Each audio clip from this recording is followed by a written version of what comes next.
everyone, and welcome back to another episode of Indie Game Movement, the podcast that talks about the marketing and business of indie games. I'm Andrew Pappas, and I'm going to be your host today as we talk about a practical guide to smarter crowdfunding. From trailers to reward tiers, creators often stress over the wrong things when preparing for a Kickstarter launch. So, in this episode, our guest challenges some common misconceptions and shares hard earned insights from analyzing numerous campaigns and participating in them as well. We'll cut through the noise and offer practical, proven strategies that anyone would be confident to back. So, that's what we're going to be talking about right here today on Indie Game Movement.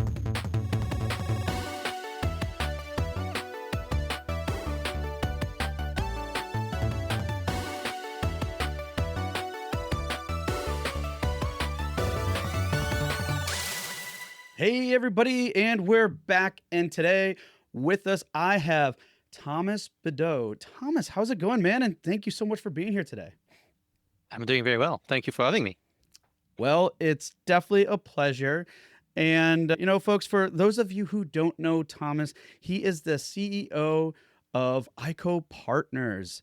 And, in a moment, I'll let you explain what you do at ICO because there's a lot of cool, interesting things, in particular, a lot of which is going to be the focus of our conversation, but also some other cool things. I mean, Thomas, you were a member of the Kickstarter Creative Advisory Council back in 2023. And that's a pretty interesting position to have, and also a member of the crowdfunding agency. So actually, why don't you just take a minute to kind of explain ICO Partners, what the Creative Advisory Council does, and what is the crowdfunding agency? Sure thing. So ICO, we are what we call a self-publishing agency. So we are an agency that work with indie game studios or sometimes mid-sized publishers, and we help them with their publishing activities. So a lot of that is marketing, PR, content creator marketing, strategic advice on how to publish their games. And we do like strategy level, but also like in the trenches doing actual operational support for the games. And we work with very, very small studios, solo developers, up to Lion. Right? We worked with Lion on the launch of Baldur's Gate 3 up until the latest release they had for the new update.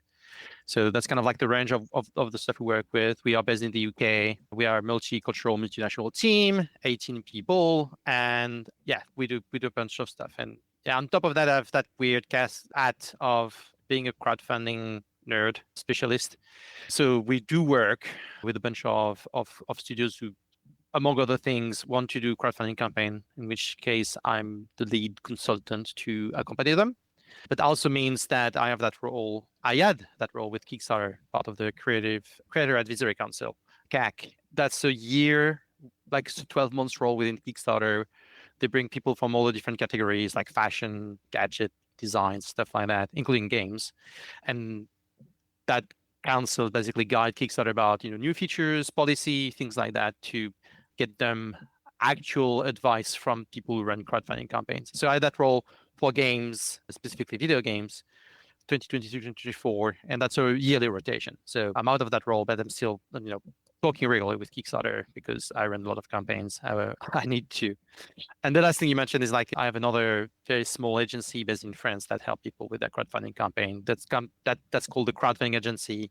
The only thing that entity does is run crowdfunding campaigns and help people with crowdfunding campaigns, which is a much more narrow remit compared to what ICO does.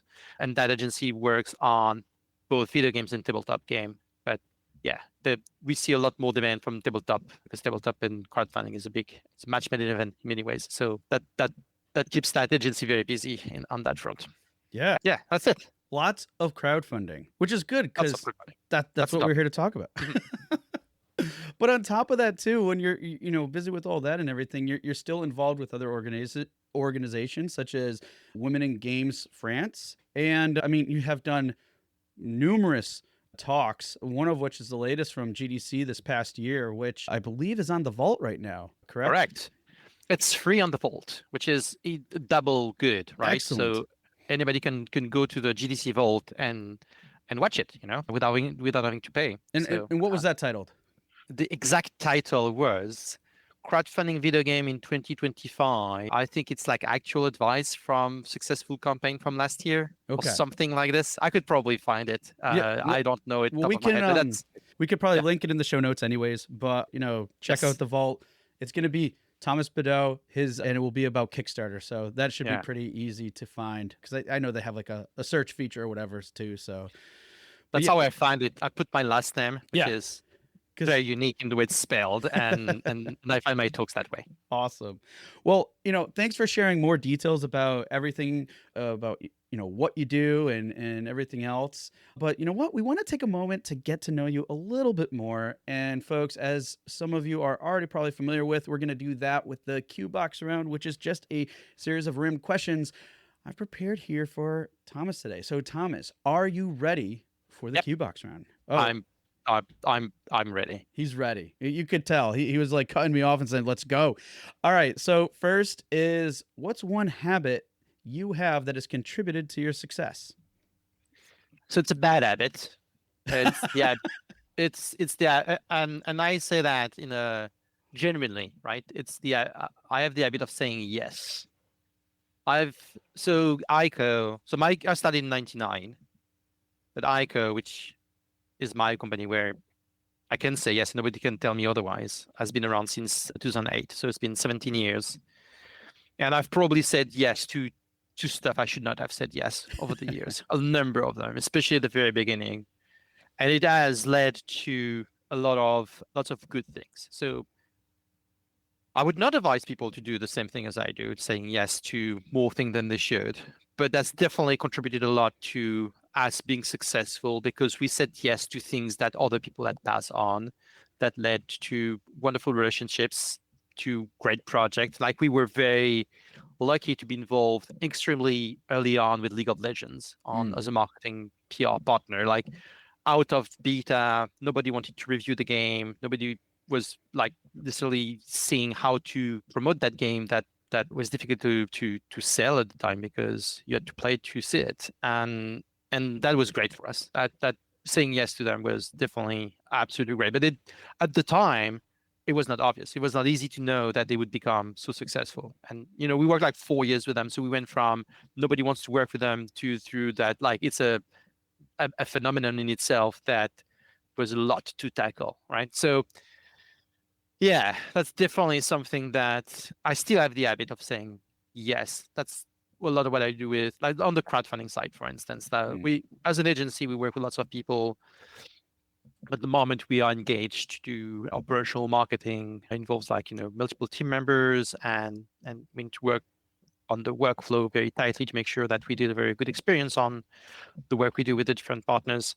But when it comes to Kickstarter, anyone comes to me and say, "Hey, can you do this?" Obviously we charge for the stuff, anything like that. But I always say yes. I always say I will have a look. I will do a pass on whatever you do, and I try to make that service accessible to as many people as possible with different tiers. But I don't think I've ever told someone who wanted to hire me to give advice on Kickstarter. I don't think I ever said no, right? I always said yes. And sometimes it led to the conclusion, like, I think you should not launch that campaign. Yeah. But I still have that bit of saying yes, working through the project and try to make it as successful as possible. And if we see no result, no positive result, I will also be like, you're not either not ready or you have the wrong product for that. You should skip it. Yeah. So, I love that perspective because I know pre-recording I said, I'll have a quick comment of that on that one, only because, well, as you led in with, it's a bad habit, but I mean, there's some good that come out of it. Cause I mean, there's this adage that I'm familiar with that says, whatever you say yes to, you're saying no to everything else potentially, which is where I think what you're saying a bad habit stems from and stuff. But in time, you kind of learn what you say yes to, especially if it's a passion of yours, then that's a driving force and everything. But so I thought that answer was very interesting. And when I saw, when I had an idea of what you're going to say, but then you provided that context, which I think is very important to go with, because again, if you say yes, you're saying no to something else, and it's a matter of what that is. But sometimes which you gave some great examples to, you are saying yes to really good relationships, opportunities, and other Yeah. things too. So it's Yeah. one of those Building things. relationships is such an essential way for us to approach the work we do. And there's been a number of things we said yes to. And then as we were leading to work together, I realized it's not going to work out because of the budget, because of the timing. But we had a positive attitude towards the project. And they came back, 2, 3 years later with a different game. Well, yeah, yeah. And then that was great, right? I try to, and also we do I just say no more now than before, but I always try to do, like, it's that thing in improv where you say like yes, but it's like I say no, but Yep, yep, it's like, hey, I can't do it. I don't have the bandwidth. But have you talked to so and so? Have you yep, seen yep. things like that? Try to, not just leaving them in the lurch where it says like, I can't help you, good luck, right? So I can't help you, but let's open a few more doors that can, lead you to the Exactly. next step, just in case, you are stuck to and with no other options, right? Yeah. So it's okay to say yes and it's okay to say no, but if you do say no, make those don't burn those bridges, leave those doors open, make other doors open and accessible. Love it. Next here is, what's your biggest gaming pet peeve? So I took that question in and it's interesting in a gaming industry Yep. pet peeve rather than something that happens in the games. And that's okay. And the thing that annoys me is the very natural and human tendency to look for recipes and silver bullets. And I give an example. A couple of years ago was like, oh, for your marketing, you need to do TikTok. No, yeah. And I'm like, no, maybe my game is not good for TikTok, or maybe I'm shit at TikTok, and maybe I should do TikTok and something else.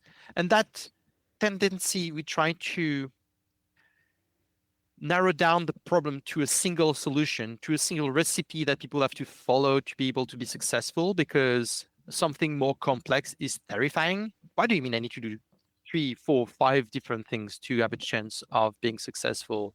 I can only do one well. Now you are scaring me by asking me to also do PR, also do content creator marketing, also do a number of things. But the thing is that recipes have led people astray so much. Yeah. There's so many Yes. studios you talk to and said, but I followed so and so's advice that said to be successful with that. Or I've seen like massive respect for Hooded Horse, for instance. Mm-hmm. And they are very good at not telling people to that they have the silver bullets. But people look at Lords and say, look, they've done X million wish list and they've done so and so.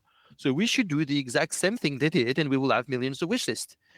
But come on, they have other games. Yeah. They don't have And millions of wish lists and they have the recipe, quote unquote recipe.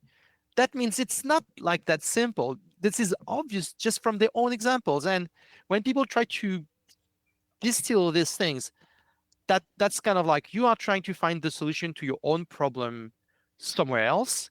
You look at someone else's solution to their own problem and try to apply to your own problem. You need to look at your game and make sure that whatever you apply makes sense for its identity, its mix of the art style, gameplay, and everything. And so that's the thing that annoys me is that and I'm not saying like it's common for like marketing people to have that approach, but on social media, it's tend to see because the yeah. space is limited in characters or attention span to see people reduce a complex discussion into simple things, and you can see other people who are not experienced in marketing take those as gospel and like, oh, that's the thing I should do. I will ignore everything else and do that one thing. And then they fail, and they don't understand why, and it's breaking my heart. It's Yes. frustrating, and I that's my biggest pet peeve. I share that sentiment with you. And like the TikTok and whatever is a perfect example of those things. But it's like you need to be holistic, but you also need to be mindful of what are your own limitations and skills and Yeah. things like that. Cause it's like, the TikTok thing has come up for me too. And it's like, okay, sure, you want to do TikTok? Who's going to be the face of that? Do you want to do that? Oh, that stuff scares me.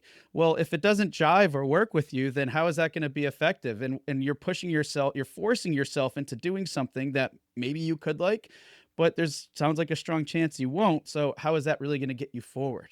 those types of things. And it's very nuanced and different. And sure, that can be effective for people, doesn't mean everybody. And I think, you know what, I'll go on the spot here, and just from what I observed from Hooded Horse in terms of what their recipe is. And I am overly distilling this probably, but I would say it's probably their ability to adapt, because I know them fairly well, and I have seen things that they have done in the past, like really honed in and focused on, and then later in time they don't as much. And that's just an indication, and I've seen this across the board, and I'm like, that's just an indication of how they're adapting. All their titles aren't all identical or similar, obviously, so it's like they're just always looking at different ways and perspective. And you're right, they are very good about not saying, oh, we did this and this to make this work. They're very open minded Absolutely. about, hey, everything's going to be different. Here's some things that may have that worked for us in this case, but we can't guarantee it's going to be that for the next game or yours. But I know from experience, this is not people. That's what they say. It's Mhm. not what people hear. Well, yes, you're right. Which is People have a that hard time reading between those lines sometimes, and because they just want to see it their own way and hope they want they want that silver bullet. they want the recipe. They want and so they project that. But yeah, Mm. All right. Last but not least, and the staple here on the show is, what game are you playing now? I haven't moved on a lot in the past few months in terms of games I play. I'm still playing Hades 2. That's my Oh, not Oblivion. happy. No, not Oblivion, not Expedition 33. I should say Expedition 33. It's like no, I'm slightly obsessive when I'm gaming, and it's hard for me to move on from one into another, and I'm still into Hades 2, and I probably will stay on Hades 2 until it launches, probably, to be honest. And I play a lot of other games, but not as much as the one game I play. So yeah, Love it. that's my. Well, thank you for diving into the Q-Box round with us so we could get to know you a little bit more. But now let's get to the heart of this discussion. And like I said in with the intro, folks, this is a practical guide to smarter crowdfunding, which, clearly is something we all could use, especially if we're considering crowdfunding. And I'm sure there's going to be a lot of cool takeaways that we could all, use in whatever capacities that we're doing, whether we're using crowdfunding or not. So to kick things off, Thomas, you've analyzed like countless campaigns, clearly, because you've worked on a ton too. What consistently would you say separates successful ones from the rest? So I have the cute answer, right? Which is love. Campaigns that are successful or very successful have a fan base, an audience that love the game and want to support it, versus an audience that kind of like the game and want to play it. That's one part of the answer. And the second part of the answer is the successful campaigns are campaigns that when they launch, they already have an established loving audience. It could be a wide audience that they've accrued and brought to their newsletter page, different spots like socials, anything like that like it, and out of it, there's a fraction of people who absolutely love it.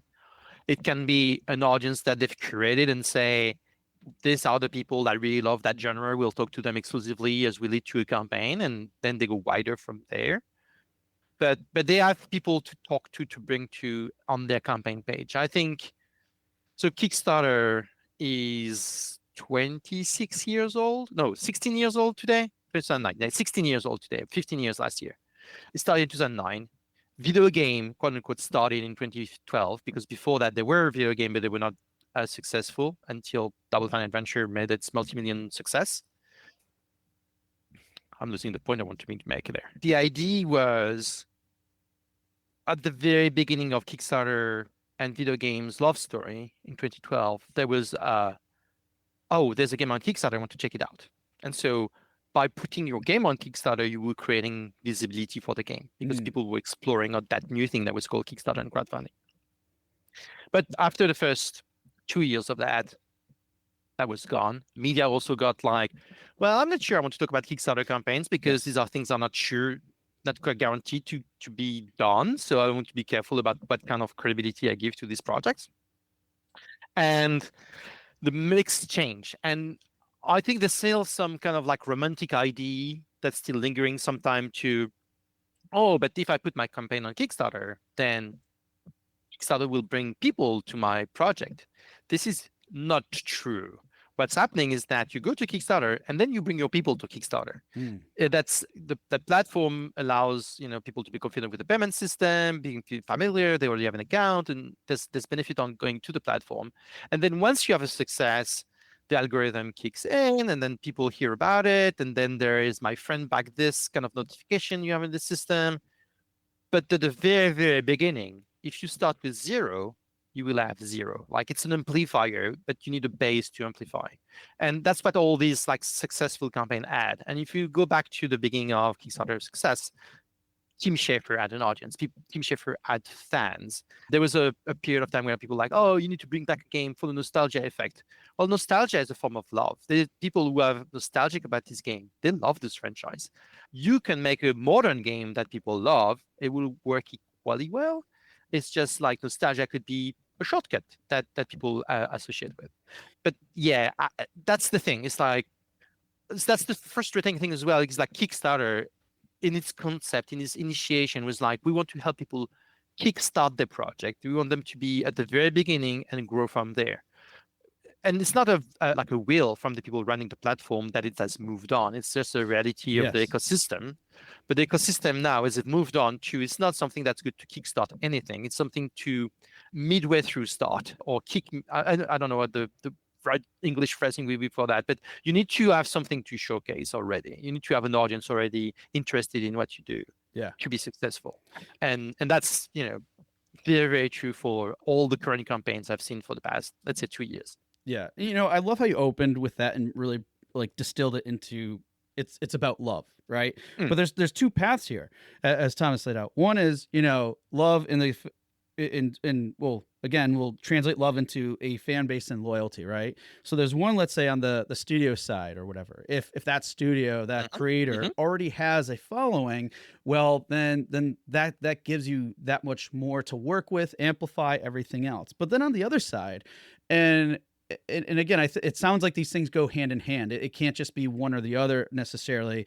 It really helps a lot when they're together. But well, whatever you're creating, is there love? Is there a fan base or loyalty really backing that already and care deeply about? And obviously there can be a lot of probably other details that go into that too about is what you're creating, somewhat different, unique, whatever the case may be. Yes. But the point is, it comes down to that love, that following, and of whether it's your own studio and also, what you're creating as well. Because, Thomas has probably seen it all, and I've seen it in my own cases too. It's like if you don't have those two ingredients necessarily and stuff, it can get pretty challenging and even stressful. And in light of the stress, I'm also curious too, like what are like just some of the things that, let's say, creators stress over that actually don't have meaningful impact on the campaign's outcome? Because I'm sure there's a lot we focus on, not realizing what we're focusing on should be prioritized absolutely differently.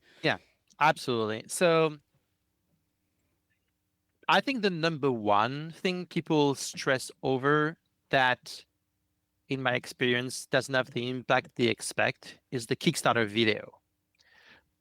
I've worked with people who treat it like this is the make or break element of my campaign. We need to have something that's super polished, super exciting, super long, complete, almost like documentary-like. And I think it cannot be further away from the truth. I think you need to have something that demonstrates the gameplay of your game in a video format. You need a trailer of some sort, but that's probably something you already have on your Steam page or something like this. As long as you have something that illustrates the gameplay in a pretty straightforward way, you're done as far as minimum requirement on a Kickstarter video. I would even say I worked on a campaign that didn't have a video that was very successful because they had everything else on the page that was showing the game, including GIFs with gameplay loops that were what people wanted to see. It's to the point that actually, for me, the good thing with the Kickstarter video, if you make it right, is you can cut it and edit it into a series of GIFs you spread throughout the page that illustrate your gameplay. You're repurposing those assets, so you don't have to recreate them. Yeah. and the gifts are probably more important than the video Mm, at that stage. So that's probably the first thing that comes to mind when talking about people stressing about the wrong things. Then the Kickstarter algorithm, I think people are like, oh, what can I do for Kickstarter to bring me people? And like I said initially, like you should bring your own people first rather than worry about what Kickstarter can do for you. Because once you have that, then the algorithm will kick in and help you out. And then you right. can look at, a couple of other things you can do to get that. But in a meaningful way, there's a lot of things that are outside of Kickstarter that have a bigger impact than anything you can do within Kickstarter. So have the campaign being pretty well represented, very complete description of the gameplay is much more important. Yeah, I think there's also sometimes an obsession for high level tiers of rewards is like, oh, what can I do for $5,000 or Mm, $7,000? Like, if you don't have a good idea, don't do anything. That's fine. yeah, Because most campaigns don't have any backers pledging at that level. But even if you have someone who pledges that level, you probably, if you have one person spending like $5,000, you're probably in the hundreds of thousands of dollars. And so that person is less important than the other hundreds who spent less money but right. actually brought more for you to support your campaign. And it's also a trap where you're like, oh, I'm going to, I don't know, I'll have your whole family inside the game for like Yeah, $5,000. And as you were saying that too, I was just thinking that like yeah, it's people spend so much time and energy being like, well, what can we possibly offer at that price point? But if you really look at the numbers and everything, what's really driving the campaign success is all the other transactions that are happening at much lower tiers. yeah. So yeah, that's probably the what I would look in that case. And it's, oh, I'll tell you another one. Uh, Stretch goals. People stress about stretch goals so much, mm, and they should not. They should stress about their own initial goal first, because the stretch goal don't matter unless you right. realize your initial goal. And I've run campaign that had no stretch goal, a good structure and a good offering that kept the whole thing going without promising anything extra. And if you present it in the right way and a transparent way with the community, they will accept it. They will say, "You don't want to do stretch goals? Okay." And that's it. They'll just keep supporting you and want the good things to happen for the game. So I see people over obsess on that. And then they do the cardinal sin of thinking that they need to announce what stretch goals are going to come into the game right from the launch of the campaign. And that's just bad. There's no scenario where announcing, let's say you want to do 50,000 euros US, whatever. And you say, and if we do 100K, we will also do XYZ from the very beginning. You just told people that 50K is not enough for you. You've just told people your real goal that you want is 100K. You just sabotage the celebration moment that is reaching the goal at 50K because everybody like, good, let's go to the next one. Next one is at 100K. Yeah. And if Yeah. it takes you like, 3 weeks to get at 50K, everybody's going to be like, Yep. whatever, don't care about 100K, we'll Yeah. never make it. And you just sabotage yourself. So over obsessing with stretch goals early on when you prepare your campaign is definitely something I see first time creators do. But also like, I work with them and we rethink how that approach is, but it's very common. And I also see people launching campaigns that I'm not working on. And I see, the stretch goal announced and structured in a way I'm like, yep, they were scared about that and they spent too much time on it. And now they have that thing announced and they can't, put it Yeah. back into the box. And it's suboptimal. I don't think it's Yeah. bad. It's suboptimal. Yeah. No, and I think what you called out too is very interesting because as you were saying it, I mean, there's obviously some like human psychology going on Mm, here too, because what you just said for the stretch goals is the same concept of if a campaign didn't hit its funding goal at a certain point in time, people are less likely to back it and or take their pledge back, even though on Kickstarter they get it back. They will take it yes. back even if they see that momentum is not Yes. going. And then even in a similar case with, I know this is more tactical, but still relates when you have lower tiers. And let's say it's instead of a time sensitive tier, it's a number, like there's a limited quantity. And let's say you make that limited quantity 200, but yet Hmm. Hmm. they still stay there and they have only 100 sold. People immediately start thinking, oh, why aren't they? Why are there still 100 available? That's not really impressive. Yeah, And they go from special to nobody wants them. yeah, so what is that? Why do I want anything else if no one wants Hmm. the simple, easy thing to get? So yeah, there's a lot of psychology at play here too. Which 100%. again, we were talking about stretch goals, but so many moving parts to these things. Well, I'm curious too, though. We talked about some of the things that we might stress about that we really shouldn't be, but on that flip side, though, what are some of the underrated stuff or maybe overlooked factors that do move that needle? So one thing I really like to do on as many campaigns as I can is cross promotion. Mm. So it's very easy to think about crowdfunding as like that zero sum game. Oh, if they are going to back me, then their crowdfunding budget is gone for the month. But the reality is that a lot of people like crowdfunding who are comfortable with that notion are the one who can afford to spend money on something they are not going to get in their hands for like months on. And maybe they can support one, two, three projects at the same time. And that's fine. And we see cross promotion across video games specifically as a very good tool. From my GDC talk, one of the campaign, I take 4 campaigns and I go over, lessons from each one of them. One of them is Trash Goblin from Spilt Milk Studio in London, and they did a tons of cross promotion with other kind of like cozy chill games, and that moved the needle significantly for them because we can track. We gave referral links to all the partners, and we're like, okay, that that other campaign did like 3 or 4, 5%.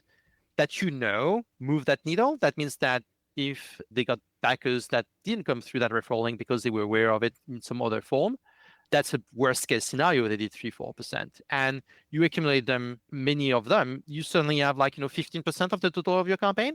That's actually very, very significant Oh yeah. to have that one action that requires a couple of emails, some synchronization with another campaign. You feel good for helping someone else who has a cool game. They feel cool because they support you in your success. Amazing. I think this is something that we should do more of. That's very good. It's good for the ecosystem as well in Yeah. general. And what I've seen too is, from the best of my knowledge, I mean, this has been a common thread, a consistent one ever since like Kickstarter launched and people started doing this. This is Hmm. continuing and still being tried, true, proven, and successful to date. Yeah, yeah. And the thing that I found frustrating is that in lots of campaign, that process starts within the studio after they launch the campaign. They're like, oh, we've launched, now we're good. Oh, we should talk to these people.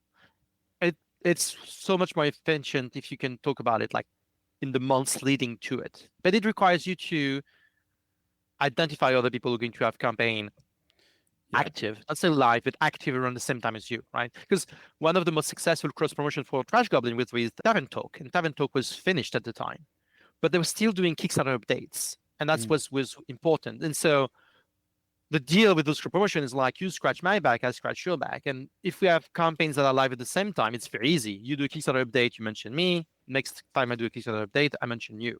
But if you have an active campaign, they talk about, hey, here's where we are with the production of the game. By the way, that game is live now. You should check it out. We like them. In exchange is like when they go live with their game, the access or something like that, you do something of a similar nature, which is shout out to these guys. They'll help us. We think their game is really cool. Go check it out. It could be on socials, could be on your Kickstarter update, a combination of things. But you can prepare them in advance, and you should. And that's the thing that I think doesn't happen enough is preparing these things in advance.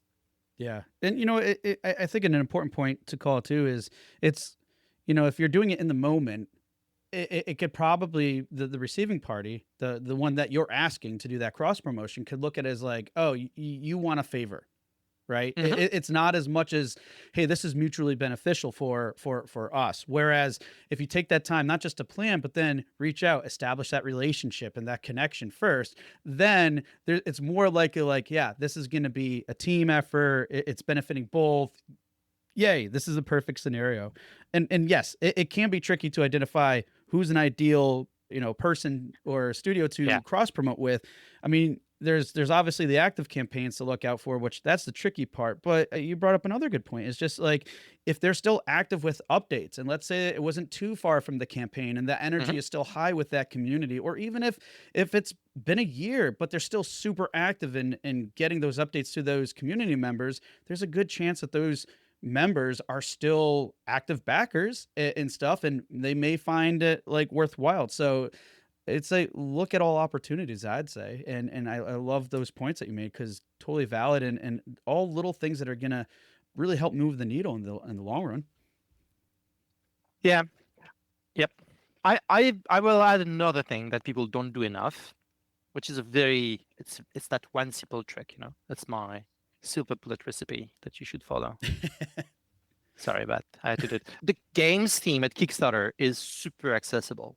There's like Kickstarter has 6 full-time employees working on the what they call the outreach team for games Yes. Yep. that you can just contact at, it's games@kickstarter.com, and they will take time out of their day to talk to you, and they'll give you free advice on your campaign. They could also say when is a good time because they know other campaigns are coming out. Maybe you want to be at the same time as something else. Maybe you don't want to be at the same time as something else. They won't tell you the exact other campaigns because of confidentiality, but they'll guide you, and they want you to be successful, right? Kickstarter business model is to make money when your campaign reached the goal. So they will absolutely want you to be successful. So they'll look at what you have to put together, and they'll guide, make sure that you hit the right spot. And that's easy. That's so incredibly accessible. And yet a lot of people don't know that you can actually just contact that one email to actually get advice. Yeah.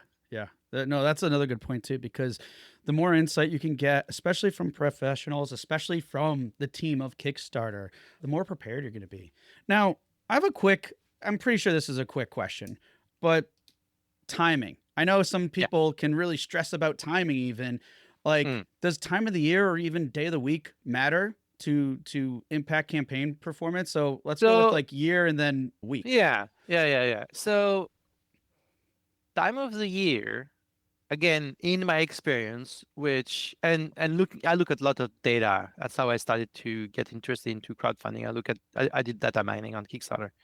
It There's not a lot of seasonality on Kickstarter. You can launch a campaign more or less anytime during the year, with a couple of caveats. Number one, Christmas is shit, and you should not try to have any important part of your campaign be between the 20th of December and the 3rd and 4th of January, right? That's a very low activity period for this sort of a platform. So that's the one big caveat.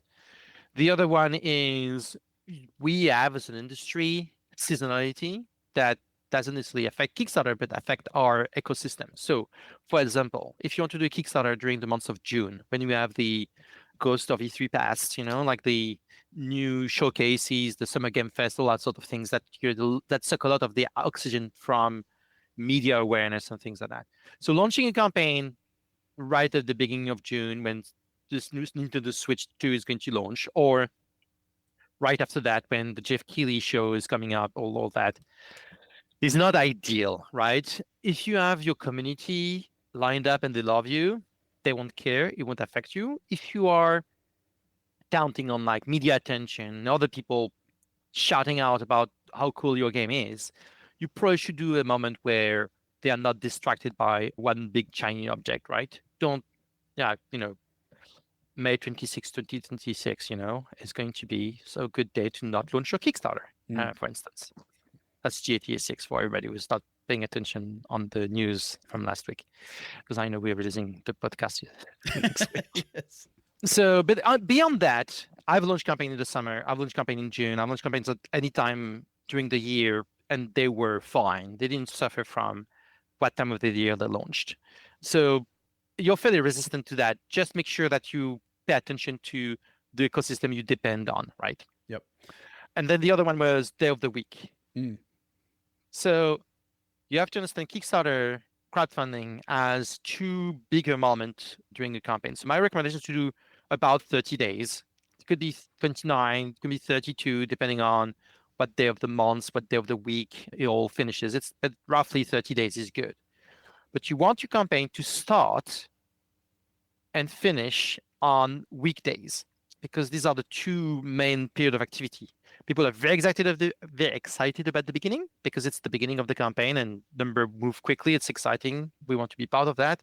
At the very end, because it's a last minute, people like, oh, I need to support it now, or I need to move from the fence, because I need to make a decision. So we see a lot more pledges at the very end. Exactly. These two periods of 48 hours of the beginning, 48 hours at the end, should be during a work week. So you want to launch a campaign between Monday through Thursday, and you want to finish a campaign between Tuesday through Friday. So the last 48 hours are not overlapping with the weekend, basically. If you can align those two 48 hours of activity with the beginning of the months when people get their payroll, it's another layer of optimization. Excellent. Some really good things to consider there, and again, they're fairly simple, and not things that we need to like overthink and everything else with timing and everything else. With planning and prepping and stuff. I mean, I know that the most probably important thing is there's probably lots to do, preparation and like structuring your tiers and everything else. But if there's anybody out there that really doesn't have that big following or even a following, would you say that's probably the one that to focus on the most outside of like everything else? If you're you have some months in advance and there's all these other things that you need to check off, is it really the community you should focus on if you don't have one, essentially? Yeah. And it's frustrating because you need to start from zero. And you go from 0 to 1, from 1 to 2, 2 to 4, and grind your way there. But there's no way around that. And integrate your community. I would say, so there are a couple of things there, though. Number one is, I would rather launch a Kickstarter coming soon page, the page that people can register to be notified when it launches, too soon than too late. And it's okay to have nobody on it for a few weeks or a few months as you build your audience, but not adding it when you have people who actually want to follow you there is a bigger problem. And then the other thing is, I would strongly encourage people to have a newsletter. It's such a useful tool. And as you build that community, as you build this audience, I would say you should try as much as possible to get their email. Ask nicely, you don't force anybody. Yep. People sign up because they want to hear about your game. You don't have to spam them with an email a week or even an email a month. You can email them when you have things to tell them. But getting the email as you start from the very beginning is a very, very useful tool, especially when you are in the ecosystem like video games, where both Kickstarter followers and Steam wishlist, that kind of like both demanding your blood. Actually having the email is a good thing, because then you can drive those emails to either of them. And then Kickstarter will give you email of your backers, but they won't give you the email of the followers. So all those followers who don't convert from follower to backer, you lose. So gathering early on the emails of people who are interested into the game is a good thing. Yeah. There's no bad side to it, to be honest. Right. And I mean, from what I understand too, there's a fairly high, I wouldn't even say correlation, like data associated with if you have that email newsletter, and they can convert fairly highly too over to the campaign versus like Correct. Other methods. Obviously, you're going to get higher conversion rate from people that are, say, hey, notify me, but there's still a higher rate. That's probably the next best one outside of anything else that you could consider in terms of conversions. Yes, that's correct. Absolutely correct. And, and if you think about it, folks, regardless of however long it might take you to put together those tiers and the structure and everything else that's required for that, that coming soon page is really no different than putting up your Steam page, right? And we're always talking about getting wish lists. It's no different. Think of the Kickstarter launch as the official 1.0 launch, right? And then everything else before that is really building that community. And I think if you think about it in those terms, it might make that process a little easier. There's lots of similarities between a Steam page and a coming soon and a campaign. Absolutely. And this is the same drive, the same spirit behind that, and why you should care about them. Yep. And Okay, so with that said, we have some ideas on the prep, what to really focus, which again, those are going to be like needle moving focuses, strategies, and such. Once that campaign goes live, Hmm. there's lots going on. It's pretty chaotic. I've been there myself and know the how much rest people won't get. To sum it up, oh, in light of all that craziness, what should creators focus their intention on, whether it's daily or weekly? Where should they really, you know, align their So attention? they should invest some energy to engage with the current backers, because your Mm, current backers are not just people who give you money and then you can move on from them. They are also your long-term partners supporting your project, and they will be the one, even during the campaign, they will say, "Oh, by the way, have you heard of this? Hey, I'm retweeting, the announcement for the game I backed and stuff like that." So showing to those people that you're going to be active and posting updates, replying to comments, and not like an update every day. I mean, 2, 3 a week is enough, but showing to them that you are going to engage with them and you are going to keep talking to them is very important, because then it encourages them to also engage with other people and bring them to the campaign. yep, It also show to people who come to the page and don't know anything about, like, oh, it's, day 6 in the campaign. They've done already 3 updates. That means it's a serious campaign that, consider their backers and talk to them. exactly. I will back it. So you need to care about your current backers, somehow spend some time for that. And you also absolutely need to recruit new people who are fresh from your game. You need that to grow your campaign. You can do that with the help of your backers and your fan, but you also need to do that with your own tools.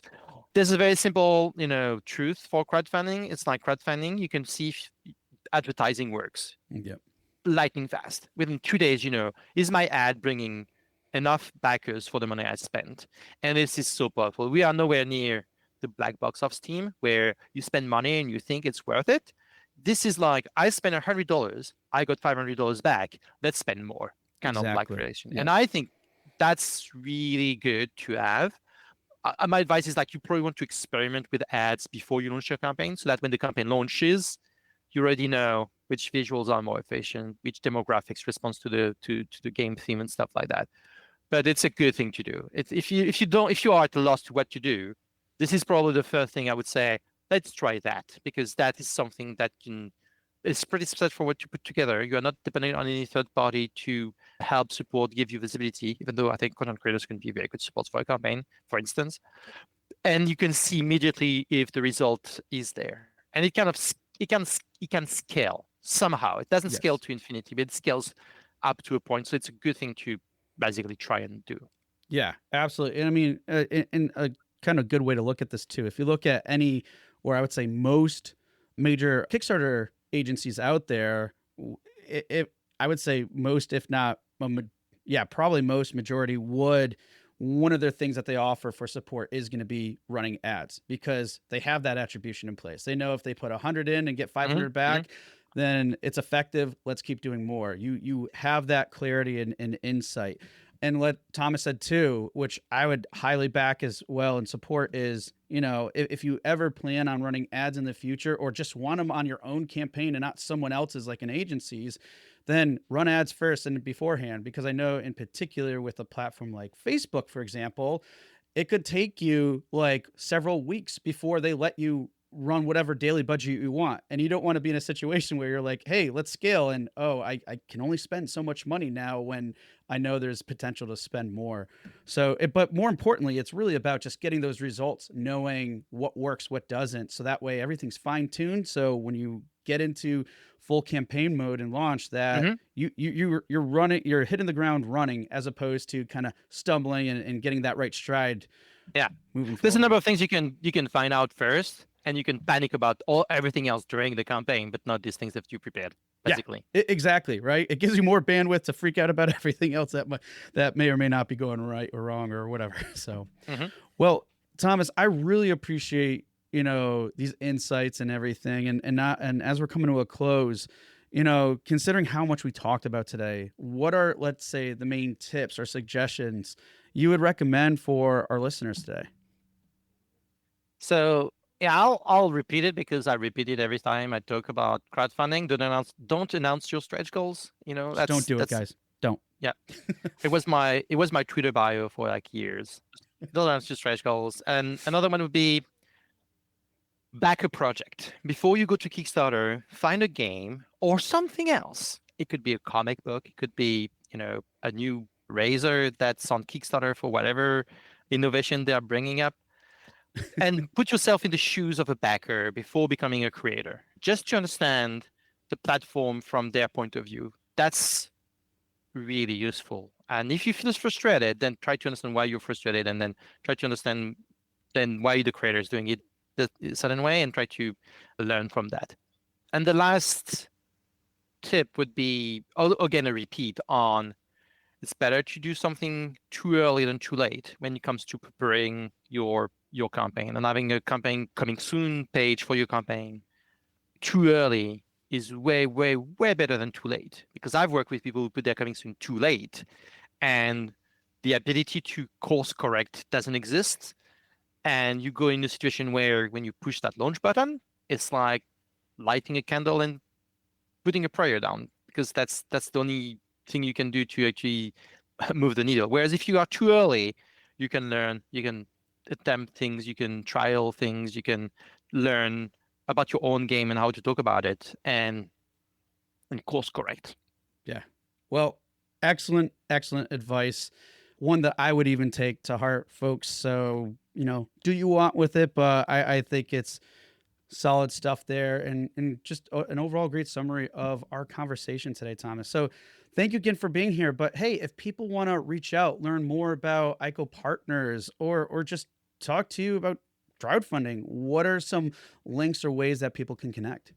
Yeah, sure. Our website is icopartners.com, ICO partners, one word.com. The other entity I was talking about, crowdfunding agency, is crowdfunding-agency.com. You can go both websites. They have the information. The email for ICO is contact@icopartners.com.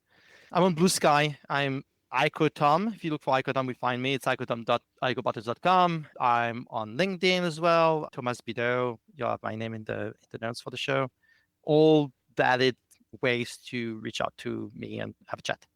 Awesome. Well, thank you for that. And folks, we will definitely be including Thomas's GDC talk from this year, 2025, in the show notes as well too. So if you want more great tips and insights, probably beyond than what we discussed here today, check that out as well. Otherwise, hit up Tom on those links he just provided. And, Thomas, I really can't say enough. Thank you for being here and sharing all this with us. It's been great and a pleasure to have you on the show. Thank you for having me. It's generally a pleasure as well. Hey everyone, thank you for listening to another episode of Indie Game Movement. I'm Andrew Pappas, your host, and the show's producer is Mustafa Price. Show notes for this episode can be found by visiting rengenmarketing.com, the number episode of the show. Rengen Marketing is a consulting marketing company that helps indie devs with their marketing efforts. Whether you need guidance with your game's marketing strategy or could use a free marketing plan template, then please visit www.rengenmarketing.com and take action. A special thanks to Dakota Saab for Season 2's opening theme and Melissa Gellis for the new logo design. And as always, thanks for being such great listeners, and we'll see you next time on Indie Game Movement.